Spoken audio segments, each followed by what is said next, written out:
আল্লাহ তাআলা সময়ের কসম করে আল্লাহ বলেন, বান্দা শোনো, ইন্নাল ইনসানা লাফি খুসর, দুনিয়ার মানুষ সবাই ক্ষতিগ্রস্ত, ইল্লা বলে আল্লাহ আলাদা করেছেন।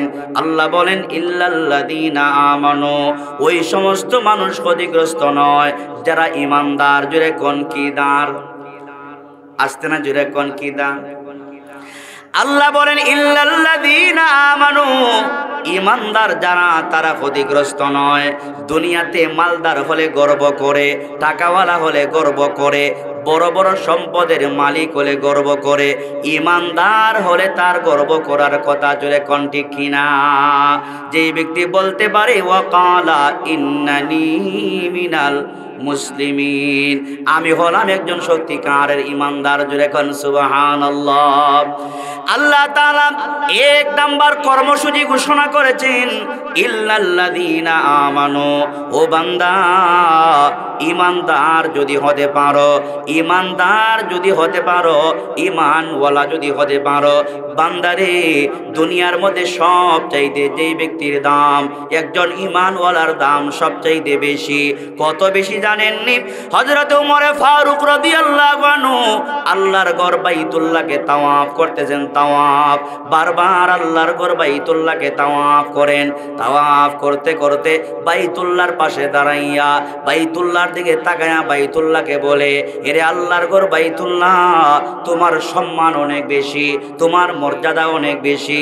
আল্লাহর নবীর জবান মুবারক থেকে শুনেছি তোমার সম্মান মর্যাদা কত বেশি, তোমাকে তাওয়াফ করলে মানুষের গুনাহ মাফ হয়ে যায়, কিন্তু বাইতুল্লাহ তোমার সম্মান যতই বেশি হয় না কেন, একজন আল্লাহর কাছে একজন ঈমানদারের সম্মান, একজন ঈমানওয়ালার সম্মান, একজন কালিমাওয়ালার সম্মান, যার ভিতরে সরিষার দানা পরিমাণও ঈমান আছে, ওই সরিষার দানা পরিমাণ একজন ঈমানওয়ালার দাম তুমি বাইতুল্লাহর চাইতে হাজার কোটি গুণে বেশি রবের কাছে। জুড়ে কোন ঠিক কিনা।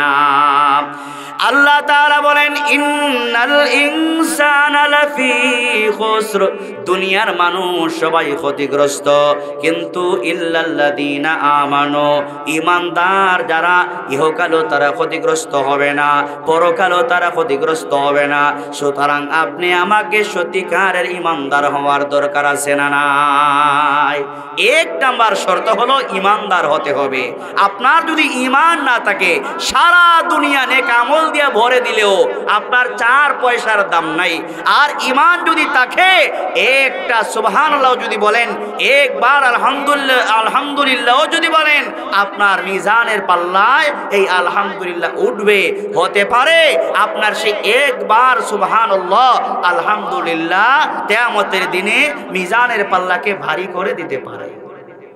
কারণ আপনার আমলের মধ্যে যদি নির্বেজাল থাকে, আখলিস দীনাকা ইয়াকফিকাল আমালুল কলিল, হাসরের মাঠে সামান্য আমলও যদি নির্বেজাল হয়, কোনো বেজাল যদি না থাকে, ইমামে বুখারী রাহমাতুল্লাহি আলাইহি এজন্য বুখারী শরীফের প্রথম হাদিসটাই উনি আনলেন, ইন্নামাল আমালু বিন্নিয়া, সব আমল, হজ, যাকাত, নামাজ, রোজা, তাসবিহ, তাহলিল, কোরআন তেলাওয়াত সহ ওয়াজ মাহফিল যা করব সব করব একমাত্র কার জন্যে? জোরে বলতে হবে, একমাত্র হজ করতে হবে আল্লাহর জন্যে, যাকাত দিতে হবে আল্লাহর জন্যে, নামাজ পড়তে হবে আল্লাহর জন্যে, ইসলামী রাজনীতি করতে হবে কার জন্যে? দুনিয়া কামাবার জন্যে। দুনিয়া কামাবার জন্য যারা রাজনীতি করে, ওই রাজনীতি কইরা দুনিয়াতেও শান্তি নাই, আখিরাতেও শান্তি নাই।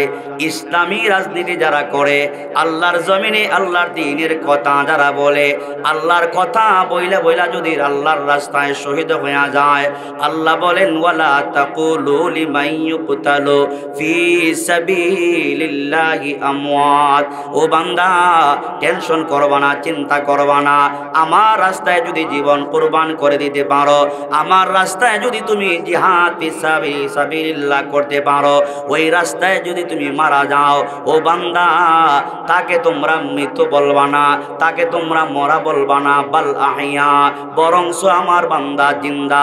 শুধু জিন্দা না, অন্য আয়াতে আল্লাহ বলেন আমি রব ওই শহীদ হওয়া ব্যক্তিদেরকে তাদের কবর জগতে জান্নাত থেকে জান্নাতি খাবার পাঠায়া দে। তো আল্লাহ তাআলা বলেন ঈমানের কথা বলতেছেন। ও ঈমানদার ভাইয়ারা, মুরব্বী বাবারা, তাহলে আমরা যা বুঝতে পারলাম, আল্লাহ সময়ের কসম করার পরে প্রথম কর্মসূচি ঘোষণা করলেন ঈমান। ঈমানের দাম আল্লাহ পাকের কাছে সবচেয়ে বেশি।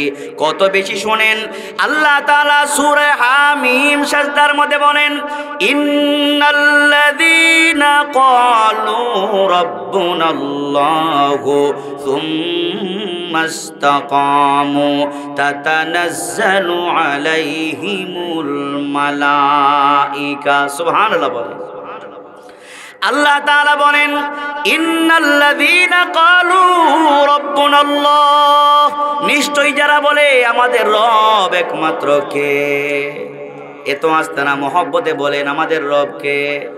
আল্লাহ বলেন ইন্নাল্লাযীনা ক্বালু রাব্বুনাল্লাহ, নিশ্চয়ই যারা বলে আমার রব একমাত্র আল্লাহ।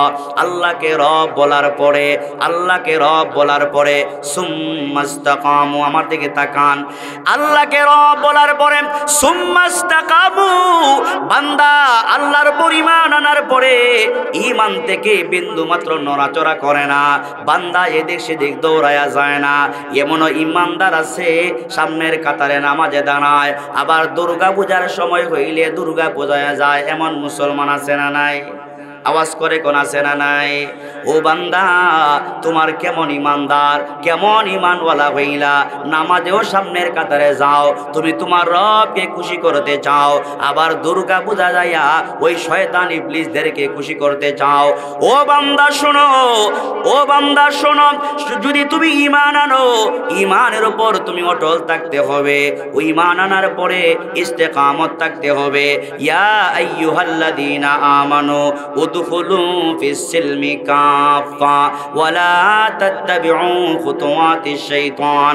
আল্লাহ বলে বান্দারে, ইয়া আইয়ুহাল্লাযীনা আমানু, ও ঈমানদার বান্দা শোনো, উদখুলু ফিস-সিলমি কাফা, ইসলামের ভিতরে পরিপূর্ণভাবে প্রবেশ করো। ইসলামের কিছু মানবা, যেখানে তোমার সুবিধা সেখানে মানবা, যেখানে অসুবিধা সেখানে মানবা না। তুমি যদিও তোমাকে ঈমানদার দাবি করো বান্দা, যদি তুমি তোমাকে মুমিন দাবি করো, আমি রবের খাতায়, আমি রবের তালিকায় তুমি ঈমানদার মুমিন হতে পারো নাই। নাউজুবিল্লাহ। তো আল্লাহ তাআলা বলেন ইন্নাল্লাযীনা ক্বালু রাব্বুনাল্লাহ, নিশ্চয়ই যারা বলে রব একমাত্র আল্লাহ, সুম্মা ইসতাকামু, ঈমানের কত দাম ভালো করে শুনেন। আল্লাহ বলেন সুম্মা ইসতাকামু, ঈমান আনার পরে আমার যেই বান্দা বান্দি ঈমান ছাড়ে না, ইস্তেকামত থাকে, ঈমান আনার কারণে আল্লাহ আমার বান্দাকে পরীক্ষা করা হয়, আমার বান্দাকে কষ্ট দেওয়া হয়। ঈমান আনার কারণে আমার বান্দাকে বেলালের মতো কষ্ট দেওয়া হয়, আমার বান্দাকে সুমাইয়ার মতো কষ্ট দেওয়া হয়, আমার বান্দাকে খাব্বাব আর খুবাইবের মতো কষ্ট দেওয়া হয়। তারপরও আমার বান্দা ঈমান ছাড়ে না, প্রয়োজনে তার জীবন দিয়া দেয়, প্রয়োজনে তার ঘর বাড়ি ছেড়ে দেয়, প্রয়োজনে তার রক্ত দিয়া দেয়, প্রয়োজনে বান্দা ঈমান রক্ষার জন্যে হাসি মুখে ফাঁসিতে ঝুইলা শহীদ হইয়া যায়। তারপরও বান্দা জালেমদের সাথে মাথা নত করে না। আল্লাহ বলে বান্দা শোনো, তারা কত ভাগ্যবান। সুম্মা ইসতাকামু তাতানাজ্জালু আলাইহিমুল মালাইকা, বান্দা শোনো, ঈমানের উপর ইস্তেকামত থাকতে পারলে মরণের সময় যখন তোমার আসবে, তোমার কোনো টেনশন নাই, তোমার কোনো চিন্তা নাই। আমি রব আসমান থেকে যাকে যাকে ফেরেশতা পাঠাবো। ফেরেশতা কেন আসবে আমার ভাইয়ারা? যাকে যাকে ফেরেশতা আসবে, ফেরেশতা আইসা আপনাকে সুসংবাদ দিয়া বলবে, আল্লাহর বান্দা আপনার সাথে ঈমান আছে, আপনি ঈমানের উপর ইস্তেকামত ছিলেন, ঈমানের উপর আপনি অটল ছিলেন, দুনিয়ার কোনো শক্তি আপনার ঈমান নিতে পারে নাই, দুনিয়ার কোন মানুষ টাকা দিয়ে আপনার ঈমানকে কিনতে পারে নাই, দুনিয়ার সম্পদ দিয়ে আপনার ঈমান কিনতে পারে নাই, দুনিয়া দুনিয়ার মানুষ আপনাকে কষ্ট দিয়া আপনাকে ঈমান থেকে একদিনের জন্য আপনাকে সরাতে পারে নাই, শত কষ্ট অপেক্ষা করে ঈমানের উপর অটল রইছেন। আল্লাহর বান্দা, আপনি আজকে মারা যাবেন, এই জন্যে আল্লাহ তাখাফু, কোনো ভয় কইরেন না। আপনার বাবা মা কেউ আপনার সাথে যাবে না, আপনার আদরের ভাই বেরাদর কেউ সাথে যাবে না।